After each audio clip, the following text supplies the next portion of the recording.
think he did. Now I get to hit him. You get to hit me.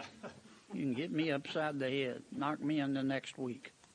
What we're seeing at some of our college campuses is a rule by the mob.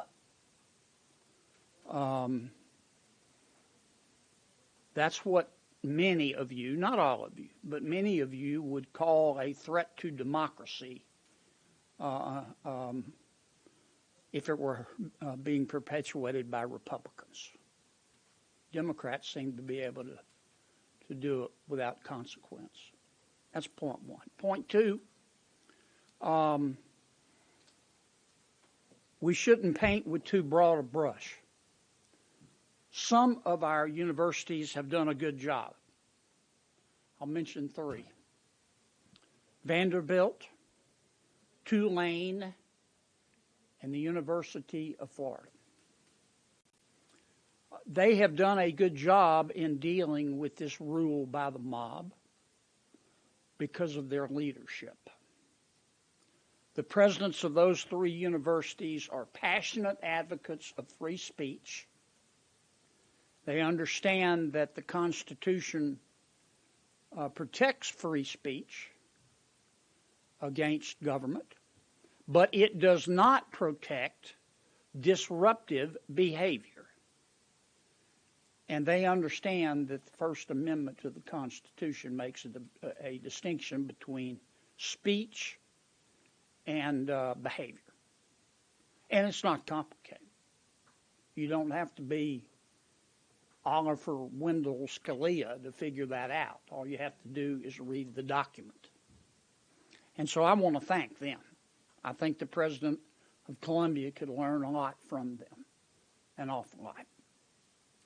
Point three, I think much of the problem comes from members, some members, not all, but some members of these universities' faculty.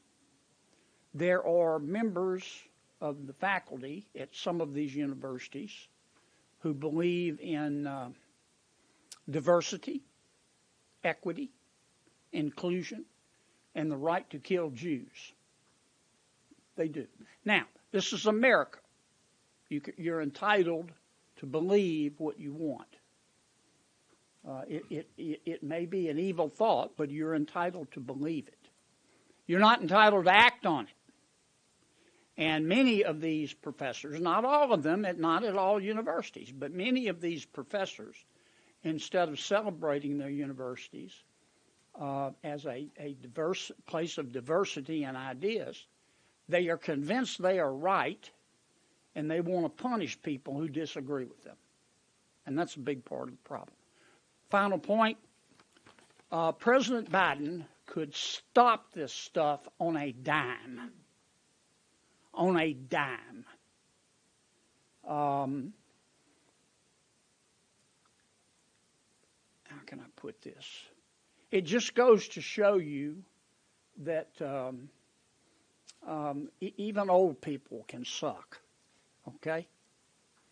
All he would have to do is pick up the phone and call the president of Columbia University quietly and say, Madam President, how you doing?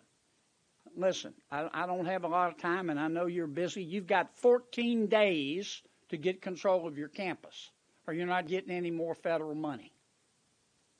Now, she will pounce on that like a ninja. But Joe Biden hadn't done that.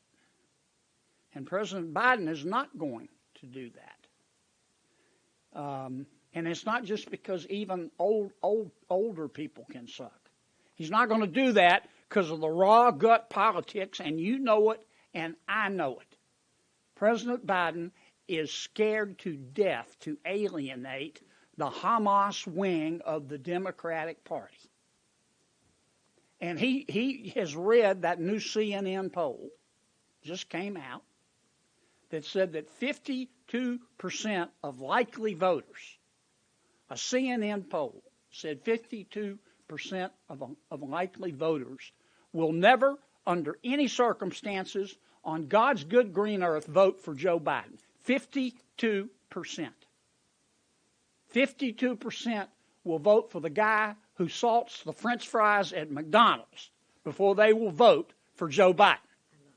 And he knows that. And that's why he is doing, or in this case, not doing, what he's not doing at these universities.